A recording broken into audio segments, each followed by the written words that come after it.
Hello everyone, कैसे हैं आप सब। मैं बिल्कुल ठीक हूँ। और मेरी हिंदी थोड़ी सी अजीब साउंड करेगी आज, क्योंकि वैसे मुझे हिंदी आती है, लेकिन इस चैनल पे ये हमारी पहली हिंदी वीडियो है, तो हो सकता है कि थोड़ी अजीब लगे। लेकिन हाँ, क्योंकि फॉर्मली हिंदी बात करने की आवाज़ नहीं रही इतनी ज़्यादा, क्योंकि मैं 11th में हूँ और 15 साल की हूँ, और हिंदी सब्जेक्ट अभी मेरे पास नहीं है। तो ये एक रीज़न हो सकता है, बट फॉर्मली भी आदत डाल लेंगे, क्योंकि मुझे लगता है कि हिंदी ऑडियंस भी काफ़ी है यूट्यूब पे, और सम ऑफ द बेस्ट यूट्यूबर्स जो कि हिंदी में कंटेंट बनाते हैं वो बेस्ट एग्जांपल है। तो स्टार्ट करते हैं मेरे इंट्रोडक्शन के साथ। तो मेरा नाम है सहज कौर भाटिया। मैं इंडिया से हूँ, यानी कि भारत से हूँ। और ये मेरा यूट्यूब चैनल है। यहाँ पे हम आर्टिस्ट होने के बारे में और ऑथर होने के बारे में और अब एंटरप्रेन्योर होने के बारे में भी बात करते हैं। तो मैं आपको पहले अपने बारे में जल्दी से बता देती हूँ। तो मैं एक आर्टिस्ट हूँ, यानी कि चित्रकार। आई मेक पेंटिंग्स एंड बहुत सारी हर आर्ट फॉर्म में हूँ मैं, तो वो मैं बनाती हूँ। उसी से रिलेटेड मेरा हैंडीक्राफ्ट्स का अब बिजनेस मैंने स्टार्ट किया है, एस के बी क्रिएशंस के नाम पे, जो कि इंस्टाग्राम पर अवेलेबल है, और व्हाट्सएप पे भी हम ऑर्डर्स लेते हैं। तो अभी जैसे दिवाली आ रही है, मुझे नहीं पता ये वीडियो कब बाहर आएगी, शायद होली से पहले, लेकिन हम फेस्टिवल ओरिएंटेड हैंडीक्राफ्ट्स भी डिज़ाइन करते हैं। तो अब दिवाली से रिलेटेड ज़्यादातर चल रहा है काम, क्योंकि दिवाली में सबसे ज़्यादा हैंडीक्राफ्ट्स का इंडिया में जो है बिक्री होती है।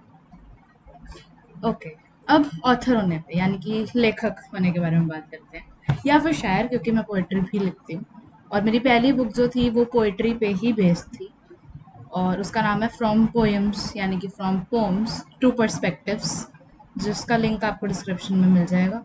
अमेज़न और फ्लिपकार्ट पे बुक अवेलेबल है, बट करंटली अमेज़न पे लिस्टेड है। लिस्टेड दोनों पे है, बट अवेलेबल अभी अमेज़न पे है। फ्लिपकार्ट पे अभी थोड़ी शॉर्टेज ऑफ कॉपीज़ है, बट विल सून अपडेट वहाँ पे।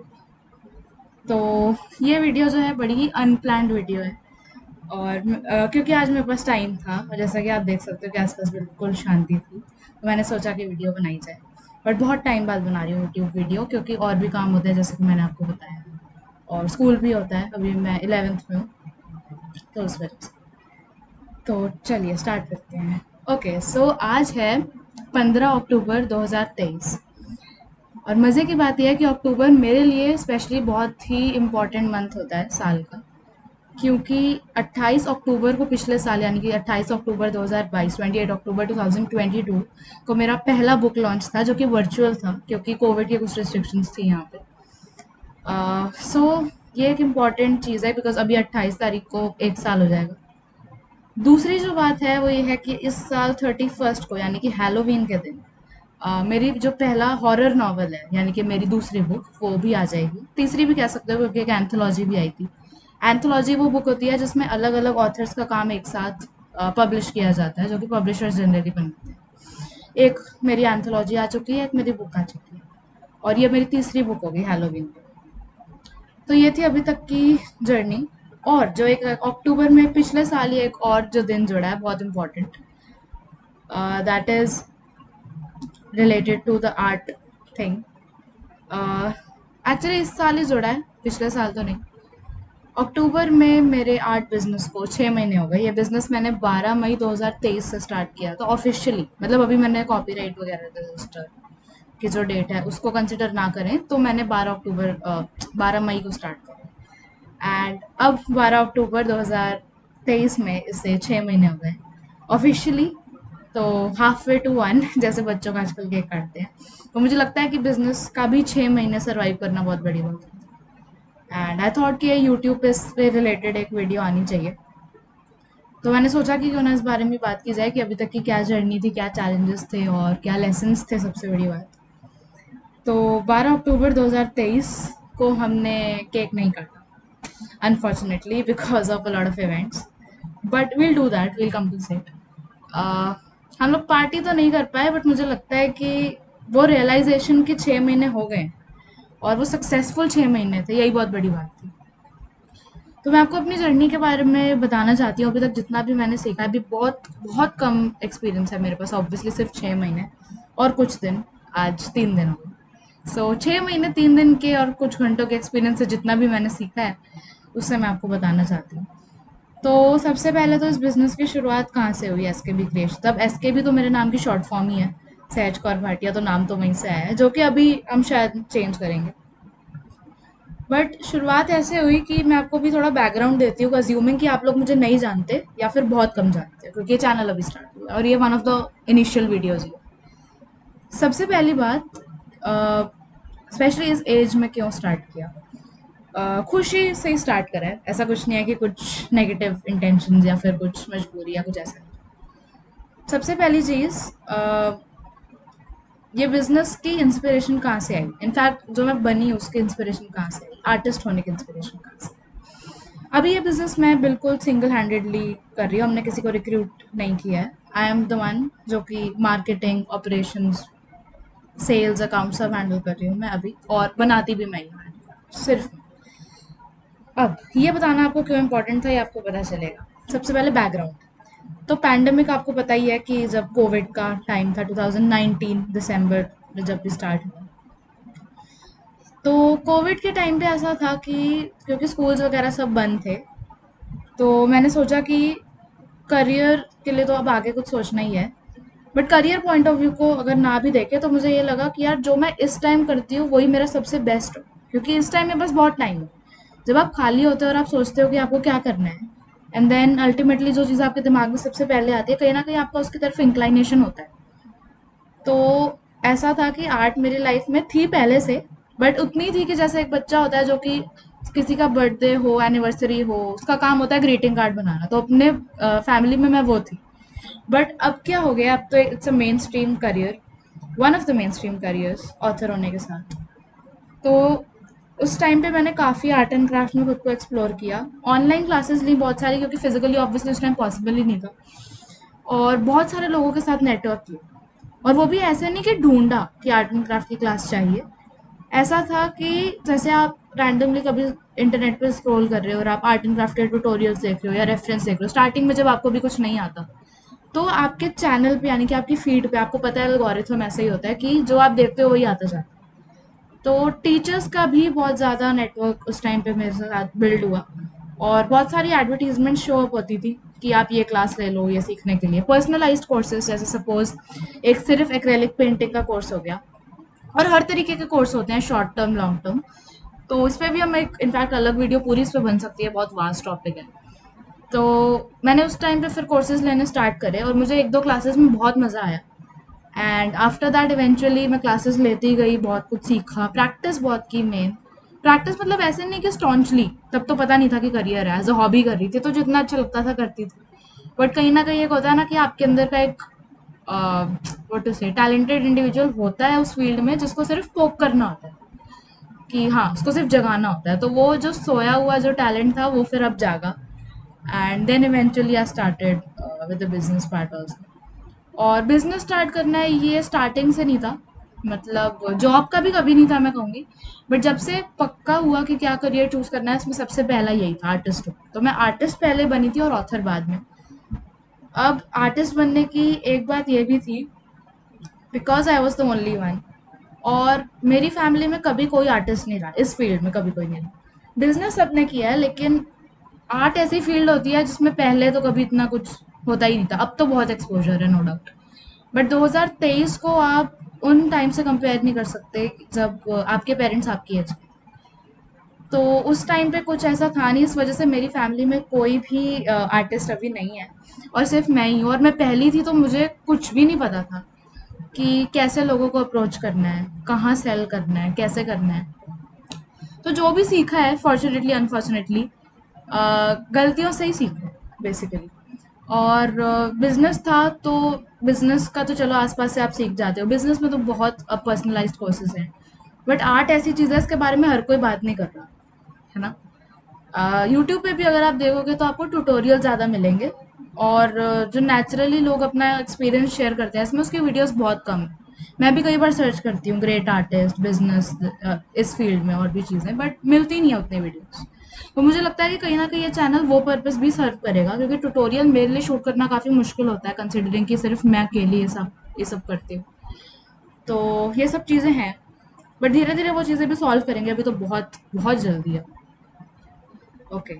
सो उस टाइम पे मैंने जब स्टार्ट किया बिजनेस तो बहुत कम नॉलेज थी, तो गलतियां कर करके स्टार्ट किया।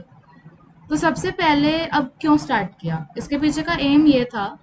अब मैं हमेशा कहती हूँ कि मेरा बिजनेस करना वाज नॉट कि बहुत जल्दी ये डिसीजन मैंने ले लिया और ना ही बहुत आराम से लिया। एक्चुअली ऐसा होता है कि जब आपका काम अच्छा होता है और लोग वो काम देखते हैं, आप कहीं पोस्ट करते हो, एक्नॉलेज करते हैं, तो उनको लगता है कि आप ये सेल भी करो, which is a good thing. उन्हें लगता है कि आप उसे लाइवलीहुड भी अर्न कर सकते हो, प्लस आपको पैसे आपके हाथ में आ जाएंगे, तो it's a plus point at any as.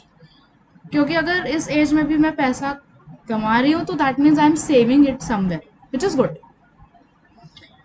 Okay.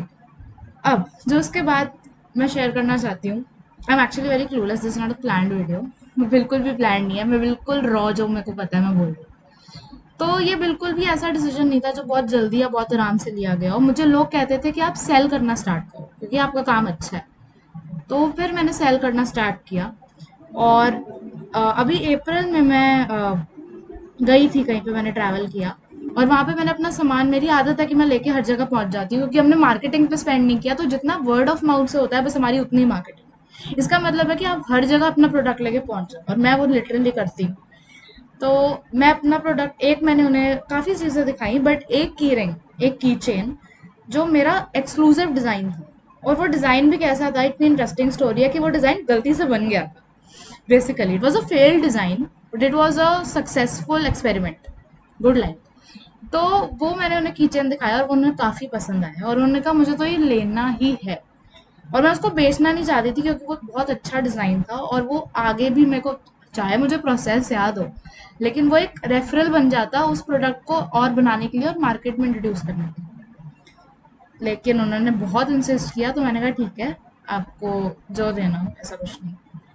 And क्योंकि रिलेटिव्स थे वो हमारे, मतलब क्लोज फ्रेंड, तो मम्मी ने तो कहा कि कुछ मत लो, और वो तो सही बात है। मैं भी कुछ नहीं लेना चाहती थी, बट जब उन्होंने बहुत इंसिस्ट किया, तो क्योंकि अब मैंने बिजनेस स्टार्ट नहीं किया, तो मेरे पास किसी भी चीज़ का कॉस्ट प्राइस, सेलिंग प्राइस कुछ भी रेडी नहीं था, तो मैंने उनको 70 रुपीज़ बोल दिया। और मुझे लगा कि अच्छा है, मेरे को पहली बार मेरे हाथ में कुछ पैसे आए हैं। बुक के पैसे आ रहे थे, बट आर्ट का बिजनेस जब स्टार्ट किया है वो बात की बात है। तो वो 70 रुपीज़ मुझे मिले। और जब मैंने बिजनेस स्टार्ट किया तो वो ऐसा था कि मेरा एक लिटरेरी फेस्ट था स्कूल में, और क्योंकि मैं ऑथर भी हूँ, मैंने अपनी बुक का स्टॉल वहाँ लगाया।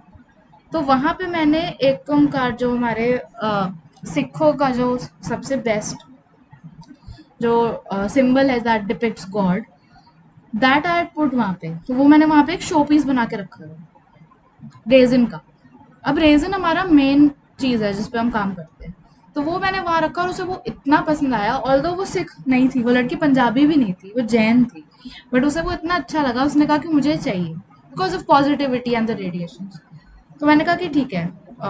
और उसका उसने प्राइस भी पूछा, तो उसने बिजनेस पॉइंट ऑफ व्यू से पूछा, and that was the official first product जो मैंने बेचा विथ प्रॉफिट। तो वहाँ से मेरा बिजनेस स्टार्ट हुआ।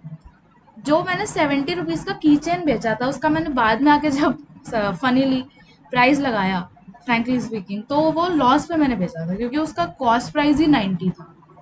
तो ये मुझे लगा कि चलो, उस टाइम तो मैं रेडी नहीं थी, बट जब 200 की चीज़ बेची और फिर उसे बाद में इस डिज़ाइन को हमने 350 और 500 पे भी बेचा in these 6 months, is why we could get a good figure. Was कि क्योंकि वो डिज़ाइन काफ़ी चला और वो कस्टमाइजेबल डिज़ाइन था, तो वो लोगों को काफ़ी पसंद आया कि हाँ यार, इसमें हमारी फ़ोटो भी आ रही है, हमारा नाम भी आ रहा है, हम कुछ और चाहते हैं वो भी आ रहा है, स्टैंडर्ड डिज़ाइंस तो थे ही।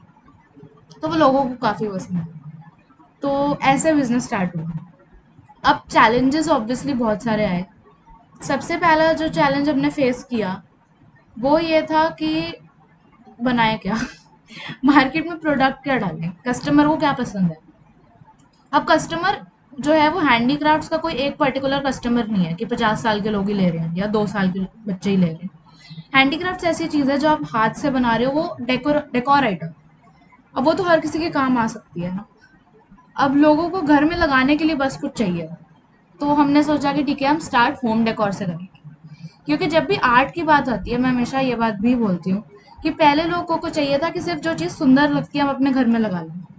अब आर्ट में यूटिलिटी भी आ गई है। अब ये बात नहीं रही कि बस चीज़ सुंदर है तो मैंने रख ली। पहले ऐसा होता था, इसका बेस्ट एग्जांपल है फोटो फ्रेम्स। फोटो फ्रेम ना बहुत अच्छे सुंदर लगते हैं रखे हुए, बट लोगों ने अल्टीमेटली, कस्टमर्स ने ये रियलाइज किया कि यार ये अब बस पड़ा हुआ है, धूल खा रहा है, हमारे काम तो आ नहीं रहा। और कुछ ऐसे फोटो फ्रेम भी होते थे पहले पहले के टाइम पे, मुझे नहीं पता अब होते हैं कि नहीं, जनरली अब नहीं होते, जिसमें फोटो एक लगा दी तो वही लगी रहती थी, आप उसको चेंज भी नहीं कर पाते थे। तो ये बहुत बड़ा फ्लॉ होता है उन प्रोडक्ट्स में जिनमें यूटिलिटी पे फोकस नहीं करते बनाने वाले मैन्युफैक्चरर, स्पेशली क्योंकि मैं मैन्युफैक्चरर हूँ।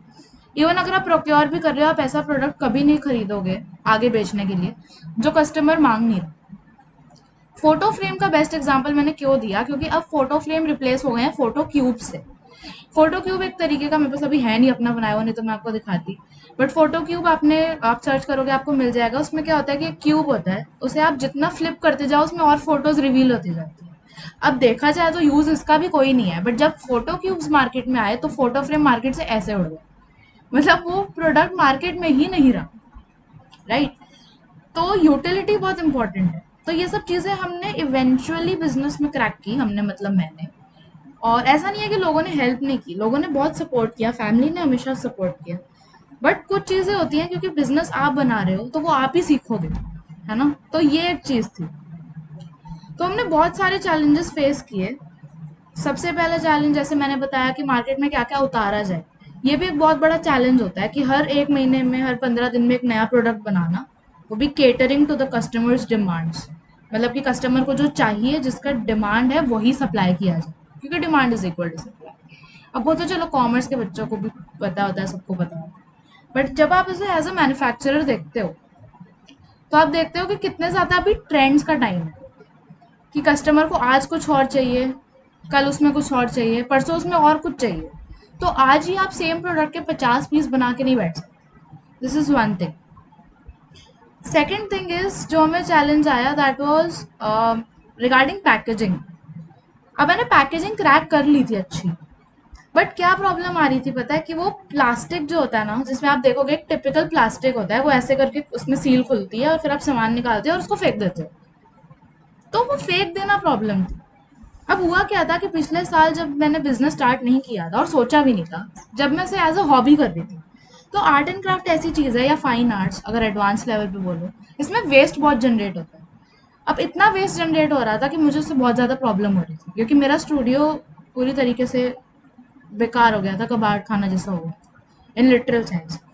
अब मैंने सोचा कि इसे फेंक तो सकते हैं, बट इतना वेस्ट जनरेट हो ही ना, तो उससे अच्छी बात तो कुछ हो ही नहीं सकती। तो हमने सोचा कि हम सस्टेनेबल कैसे हों। अब सस्टेनेबल कैसे हों में हम ऑब्वियसली वही चीज़ें यूज़ करते हैं जो बायोडिग्रेडेबल। अब हम जो प्रोडक्ट्स बनाते हैं वो 100% बायोडिग्रेडेबल चीज़ों से बनते हैं। दूसरी बात है कि पैकेजिंग। अब हमने चीज़ तो बना ली बायोडिग्रेडेबल, बट अगर पैकेजिंग ही बायोडिग्रेडेबल नहीं है तो फिर उसका कोई फ़ायदा ही नहीं हुआ, क्योंकि अल्टीमेटली वो प्रोडक्ट तो 10 साल चलेगा, बट वो पैकेजिंग तो लिया फेंका तो बहुत बहुत ज़्यादा वेस्ट जनरेट हो रहा था अल्टीमेटली। अब अर्थ को इतना ज़्यादा बर्डन ना हो from a consumer as well as manufacturer point of view, तो हमने उसको कैसे कर्व किया। अब प्लास्टिक में हम जैसे सपोज एक की चेन ही बेच रहे हैं, अब वो इतनी सी की चेन के लिए इतना बड़ा पैकेट, या अगर इतना सा भी कर रहे हैं, तो वो इतना सा प्लास्टिक भी millions of year, billions of year लेता है जस्ट टू डिग्रेड।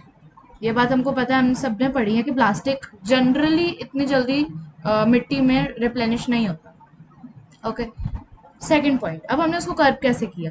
हमने सोचा कि हम प्लास्टिक की जगह कुछ ऐसे प्रोडक्ट में उन्हें मैन्युफैक्चर करके दें, प्रोडक्ट को पैक करके दें जो उनका भी संभला रहे। जैसे सपोज हमने एक डिब्बी ली, अब वो डिब्बी थी सिंगल यूज प्लास्टिक की नहीं थी, वो थी बहुत अच्छी प्लास्टिक। अब जैसे टपर वेयर का प्लास्टिक होता था, व्हेन आई वाज यंग, जब मैं छोटी थी, तो टपर वेयर के प्लास्टिक का बहुत ज़्यादा क्रेज था। क्यों? अब मैंने जब पता लगाया कि क्यों, तो टपरवेयर का प्लास्टिक में कुछ ऐसे प्रोडक्ट्स यूज होते हैं जिससे the life of it is shorter, यानी कि वो जल्दी रिप्लेनिश होता है। टपरवेयर के प्लास्टिक में एक और चीज़ जो हमने उस टाइम बहुत ज़्यादा पढ़ी is that it was a better plastic than usual, quality wise और बहुत सारी चीज़ें थी, वो आप आर्टिकल्स में देख सकते हो। तो व्हाट आई थॉट कि हम प्लास्टिक की ही चाहे डिब्बियाँ यूज़ करें, बट उससे ये फ़र्क पड़ेगा कि एक तो प्लास्टिक जो सिंगल यूज़ प्लास्टिक है वो नहीं जनरेट होगा।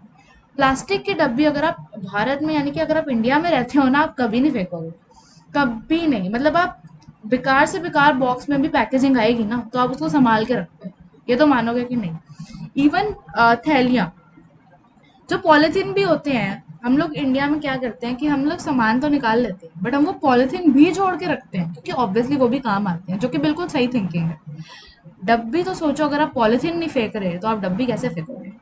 तो कंसिडरिंग दैट हम लोगों ने एक बेटर प्लास्टिक की डब्बी यूज़ की, जो कि ऑब्वियसली कॉस्ट थोड़ी हाई पड़ रही थी, बट बिकॉज हम होलसेल में लेते हैं बीइंग इन बिजनेस, तो वो कहीं ना कहीं कंपनसेट हो रहा था। एंड क्योंकि हमने अभी इतना स्टार्ट ही करा है, अभी हम प्रॉफिट और इन सब के बारे में इतना नहीं सोच सकते, तो I started packaging in that and it became a huge hit. And क्योंकि वो हमें हर साइज़ में मिल जाती थी, चाहे कोस्टर पैक करना हो, चाहे की चेन पैक करनी हो, चाहे इयर पैक करने हो, कुछ भी पैक करना हो जाता था। तो ये एक बहुत अच्छी बात थी जो हमने कर्व किया इशू, जो कि मुझे बड़ी खुशी हुई कि मैंने, चाहे छोटा सी चीज़ थी लेकिन मेरे लिए बहुत बड़ी थी, क्योंकि अब वो चीज़ सालों दर साल काम आई।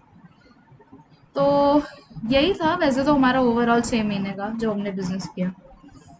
प्रॉफिट की बात करें तो प्रॉफिट उतना मैटर नहीं करता जितनी कस्टमर सेटिस्फैक्शन मैटर करती है, एटलीस्ट इनिशियली। इनिशियली मतलब जैसे अगर आपने अभी बिजनेस स्टार्ट ही किया है, तो आपके लिए पैसा उतना मैटर नहीं करना चाहिए ऑनेस्टली। एक छोटा सा एग्जांपल अपना देती हूँ, क्योंकि बात मेरे बिजनेस की चल रही है। आर्ट एंड क्राफ्ट में, यानी कि फाइन आर्ट्स के बिजनेस में, हैंडीक्राफ्ट्स में लागत से ज़्यादा मेहनत होती है। अब आपने चाहे 100 रुपए की चीज़ें ले ली, बट जो आपके 2 4 5 घंटे उसे बनाने में लगे, आपको उसका भी पैसा उसमें ऐड करना पड़ेगा, जो कि करना भी चाहिए क्योंकि आपकी मेहनत लगी है, तो आपको उसके पैसे लेने चाहिए। अब इसमें क्या होता है कि हमारी इंडस्ट्री में जो मैंने देखा है, या किसी भी इंडस्ट्री में जहाँ मैन्युफैक्चरिंग मैनुअली होती है, यानी कि मशीनरी के बिना, वहाँ पे *2 या *3 करके प्रॉफिट मार्जिन के ऊपर पैसा जोड़ा जाता है, so that that is your effort, right. और मैंने जितनी आर्ट टीचर्स से क्लासेस ली हैं in terms of pricing the product, उन्होंने भी यही कहा है कि *2 या *3 या जो भी आपको लगता है, डिपेंडिंग ऑन आपने कितने मेहनत की है, वो आपको लेना चाहिए। और मैं उससे 100% अग्री करती हूँ। लेकिन होता क्या है कि जब आप बिजनेस के स्टार्टिंग में इतना प्राइस लेते हो, क्योंकि आप सोचो रेजिन आर्ट सपोज मैं जैसे करती हूँ, अब मैंने आपको बताया रेजिन आर्ट बहुत ही महंगा मटेरियल है। अगर आप रॉ मटेरियल ही महंगा लोगे, 200 के रॉ मटेरियल को आप प्रॉफिट जोड़ के 400 में बेचोगे, उसमें भी आप *2 * 3 करोगे, तो वो 1200 का भी पड़ सकता है प्रोडक्ट। तो आप सोचो आपने कहाँ 200 से स्टार्ट किया और 6 टाइम्स प्रॉफिट, 6 टाइम्स उस पर मार्जिन आ गया, which is very good. But होता क्या है कि जब आप इतना महंगा प्रोडक्ट बेचते हो, उसकी इवेंचुअली जो मार्केट डिमांड है वो फॉलो नहीं लगती है, और एक बार डिमांड अगर उसके नीचे आ गई और उसका ट्रेंड खत्म हो गया, फिर बहुत मुश्किल है कि वो प्रोडक्ट वापस उस रैंक पे ऊपर आएगा। तो ये एक प्रॉब्लम होती है जो जनरली बिजनेसेस फेस करते हैं कि हम प्राइसिंग कैसे करें। अब प्राइसिंग ऐसे होती है कि जो मैंने इशू सॉल्व करा है कि मैं तो अपने हिसाब से देखती हूँ कि कितने मेरे मेहनत लगी है, रॉ मटेरियल ऑब्वियसली जो कॉस्ट प्राइस पड़ा है, डिपेंडिंग ऑन दैट, और कोई फैक्टर तो नहीं थे। क्या मुझे उस प्रोडक्ट को, अगर कस्टमाइज प्रोडक्ट है तो ऑब्वियसली उसका प्राइस हाई है। अगर उसमें कुछ एक्स्ट्रा एफर्ट लगे हैं, सपोज उसमें किसी भी तरीके की मशीनरी लगी है, अब रेजन आर्ट्स, हर तरीके की आर्ट मेरी पूरी कंप्लीटली मैनुअल होती है, बट अगर थोड़ी सी भी मशीनरी उसमें कहीं पे इन्वॉल्व है तो उसका प्राइस ऑब्वियसली ऐड किया जाता है। जैसे मैं हमेशा कहती हूँ कि जब आप कॉस्ट प्राइस लगाते हो ना, तो सिर्फ रॉ मटेरियल का प्राइस नहीं होता, प्रोसेसेस का भी प्राइस होता है। जैसे रॉ मटेरियल तो हो गया, भाई आपने किचन बनाई, रेजिन की, रेजिन लगा, ओपेक जो उसके पिगमेंट आते हैं रेजिन के, मतलब यानी कि कलर, कलर लगा, ऊपर जो आपने उसमें रिंग्स अटैच की, एक एक रिंग का प्राइस, ये सब तो हो गया आपका रॉ मटेरियल। और जैसे मैंने बताया *2 * 3 इज योर एफर्ट, जो आपने जितना एफर्ट लगाया, टाइम का आपने ऐड कर लिया एफर्ट में। उसके बाद आता है आपके प्रोसेसेस। जैसे सपोज मैं आपको एक बताती हूँ सिंपली, एक रेजन की कीचेन में बनाने में या कोई भी प्रोडक्ट बनाने में, जब रेजिन बन जाता है ना, तो उसके जो डिमोल्ड करने के बाद, यानी कि उसको मोल्ड से निकालने के बाद, जो उसके साइड के जो एजेस होते हैं ना, वो बहुत शार्प होते हैं। तो उन एजेस को ना एक कटर जैसे टूल से निकालना पड़ता है, और अगर वो बहुत ज़्यादा हो तो उन्हें सैंड करना पड़ता है। सैंडिंग यानी कि जो सैंडिंग पेपर के ऊपर आप घिसते हो ताकि वो एजेस कट जाए, दैट इज सैंडिंग। उसके बाद उसके निशान पड़ जाते हैं, अब उसे पॉलिश भी करना पड़ेगा। तो all these processes plus raw material, and if you are now in long run business, अगर आपने काफ़ी टाइम कर लिया, आपको लगता है ये प्रोडक्ट इस प्राइस पे बिकेगा, तो into two into three, that is your effort. तो ये जनरली प्राइसिंग की आइडियोलॉजी होती है जो मैंने अभी तक समझा है 6 महीने में। बट या it was a beautiful journey. मैंने या it was a beautiful journey. मैंने कभी नहीं सोचा था कि मैं बिजनेस करूँगी, and proudly speaking I am the first, यानी कि मैं पहली अपनी पूरी फैमिली की, अब मेरे मम्मी के साइड और पापा के साइड सब ने बिजनेस ही करा है, but I am the first female in business. तो मुझे बहुत अच्छा लग रहा है कि मैंने वो पैट्रियार्कल या एक मेन इन बिजनेस वाली चेन तोड़ी है, which is good. And now lot of people in my family and lot of even friends of mine जो कि बहुत छोटे हैं अभी, ऑब्वियसली क्योंकि मैं ही 15 साल की हूँ, तो मेरे जो फ्रेंड्स हैं 15-16 साल के, वो भी अब बिजनेस में आ रहे हैं। एंड मुझे लगता है कि अब इंडिया में वो वेव आ रही है धीरे धीरे, और हर कोई इसके बारे में बात कर रहा है। लेकिन मुझे लगता है कि बिजनेस में आपको तभी आना चाहिए जब आप इतना इसमें डिवोटेड हो, अगर आप कोई ऐसी आर्ट फॉर्म में हो, because everything is an art form ultimately. आप कुछ भी कर रहे हो वो आपकी आर्ट है, तो आपको अपनी आर्ट उतनी आनी चाहिए कि आप उसमें अल्टीमेटली कमा पाओ। और पैसा तो फॉलो करेगा अगर आप इतना डिवोटेडली काम करोगे तो। अब मैं भी एग्ज़ाम्स भी मैनेज करती हूँ और भी बहुत सारी चीज़ें हैं विच आई मैनेज अलॉन्ग। एंड या वन लास्ट अनाउंसमेंट कि 31 अक्टूबर को, अब ये मुझे पहले ही पोस्ट करनी पड़ेगी वीडियो शायद, लेकिन 31 अक्टूबर 2023 को इंस्टाग्राम और यूट्यूब जो मेरे चैनल हैं, we are doing a connected live. And मैं अपनी पहली बुक, सॉरी दूसरी book, what am I saying, तीसरी बुक अनाउंस करने वाली हूँ। That is on Halloween and it's a horror novel. और उसमें एक बहुत इंपॉर्टेंट चीज़ है, एक क्रिस्प एलिमेंट है जो मैं अभी नहीं बताना चाहती अबाउट द बुक, जो कि इस बुक को और भी स्पेशल बनाता है। और ऐसा नहीं है कि लोग हॉरर नहीं पढ़ते, इंडिया में कल्चर थोड़ा कम है, मैं मानती हूँ, लेकिन मुझे लगता है कि एक अच्छी बुक वो कल्चर बदलने के लिए काफ़ी होगी। And I will be more than happy अगर वो बुक मेरी हो। And yeah this is about it. और हैलोवीन पे we are announcing the book. नाम मैं अभी नहीं बताऊंगी, अभी मैं कुछ नहीं बताऊंगी, बट स्टोरी बहुत अच्छी है। It's horror, it's comedy, it's fiction, and या will try little, I am adding a little science fiction touch to it also अभी एडिटिंग में। तो देखते हैं कि बुक कब तक आती है। And I will be more than happy if you follow this channel for long, check out the other videos अगर अभी हैं और कोई चैनल पे तो। So will see you in another video. और बहुत अच्छा लगा अपनी जर्नी शेयर करके। जनरली कोई होता नहीं है बात करने वाला, but that's why the Shanti. And so I thought कि यूट्यूब पे मुझे ये चीज़ शेयर करनी चाहिए, और इसी बहाने मेरी एक वीडियो भी बन गई, थोड़ी लंबी हो गई, बट मुझे लगता है कि ये जर्नी बहुत अच्छी थी। बहुत सारे चैलेंजेस, बहुत सारे लेसन्स। एंड अगर आप 20 साल से कम हो, या आगे अभी अपना करियर ढूंढ रहे हो, और आपने बिजनेस कंसिडर नहीं किया है, तो मैं ज़रूर चाहूँगी कि आप भी एक बार सोचो, एंड सोच समझ के डिसीजन लो। लेकिन बिजनेस एक अच्छी चीज़ है, मुश्किल है लेकिन मज़ा बहुत आएगा। So all the best, and all the best to me also for the upcoming all the years. अब हम आपसे मिलेंगे 1 ईयर एनिवर्सरी पे, मतलब अगली वीडियो नहीं, मतलब अगली वीडियो इस सेंस में हम 1 ईयर एनिवर्सरी पे बनाएंगे। And I meet you soon for yet another video. This is about it. This is Sej Kaur Bhatia signing off. Namaste and thank you.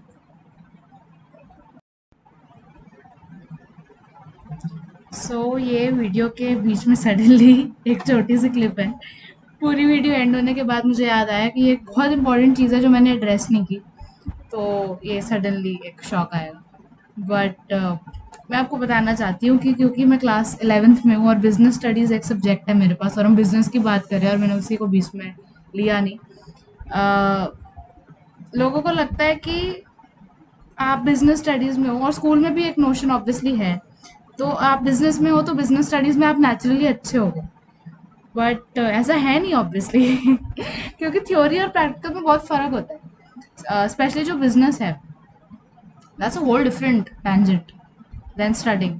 तो मैं ये बताना चाहती हूँ कि जो भी फॉर्मल कोचिंग्स होती हैं या कोर्सेज होते हैं, या जो लोग बिजनेस कोच भी हायर करते हैं, business coaches is a better concept than studying business, because I believe उन्होंने बिजनेस किया है या उन्हें नॉलेज है, तो वो आपके साथ है ना, और आपने भी कुछ सोच के हायर किया होगा अगर आप बिजनेस कर रहे हो तो वो बहुत अच्छी बात है। कि आप किसी और की गलतियों से सीख रहे हो और वो इंसान खुद आपके सामने है। अब यूट्यूब पे भी जैसे मैं आपके सामने हूँ, but in the form of video virtual है।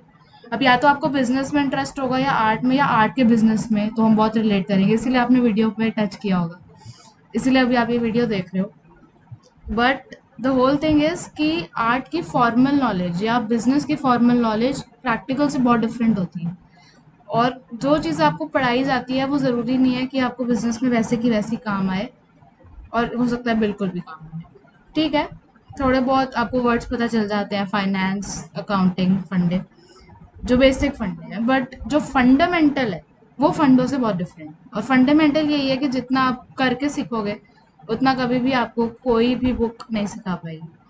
अगर आपको बिजनेस के लिए फिर भी बुक्स पढ़नी है तो मुझे लगता है कि जो सम ऑफ द बेस्ट बुक्स हैं, जैसे द साइकोलॉजी ऑफ मनी करके एक बुक आपको मिलेगी, एक ही है। A lot of other books with different authors. Life's amazing secret जो है book, that is not on business, but वो बुक आपको फिर भी हेल्प करेगी अगर आप पढ़ोगे तो। वो आपको वर्क लाइफ बैलेंस में भी हेल्प करेगी, मुझे लगता है कि वो भी बिजनेस का इम्पोर्टेंट है। तो द साइकोलॉजी ऑफ मनी हो गई। एटॉमिक हैबिट्स तो मैं सजेस्ट नहीं करूंगी, मुझे किसी ने की थी from business point of view, I don't know why. I read it a little, I have not completed it, but I didn't go for that. Yeah, a lot of other books. Steal Like an Artist. I was just mentioning the books. ये सारी list मैं आज बना रही थी। uh, तो मेरा जो लिटरेरी काउंसिल का ग्रुप है उसमें भेजने के लिए, जो स्कूल का ग्रुप है, बट तो मैंने सोचा कि आपके साथ शेयर की जाए। बट हाँ, फॉर्मल एजुकेशन और बिजनेस करने में ज़मीन आसमान का फ़र्क है। और जो थ्योरी होती है उसमें, क्योंकि आप एग्ज़ाम पॉइंट ऑफ व्यू से पढ़ते हो तो उसमें बहुत सारा फ़र्क आता है। और जब आप बिजनेस करते हो तभी आपको एक्चुअली पता चलता है कि जितना आप गलतियों से सीख रहे हो। जैसे आपने ज़्यादा प्रॉफिट लगा दिया तो वो नहीं बिका प्रोडक्ट, आपने एफर्ट का इंटू टू इंटू थ्री ज़्यादा कर दिया तो वहाँ मैथ्स गड़बड़ हो गई। बहुत सारी चीज़ें होती हैं बिजनेस की, मैथ्स, बिजनेस की इंग्लिश, आपके बेसिक कम्युनिकेशन स्किल्स, ये सब तो आपको चाहिए ही है, सॉफ्ट स्किल्स जिसे हम कहते हैं। And I think even business के सॉफ्ट स्किल्स पे भी एक डिफरेंट वीडियो बन सकती है। बट अभी because this at even at this age मेरे पास एक्सपीरियंस अभी बहुत कम है, जैसे कि मैंने बताया। बट मुझे लगता है इवेंचुअली ये चीज़ काम आएगी और इसके बारे में काफ़ी कुछ पता भी चलेगा। तो will meet you for another video there also.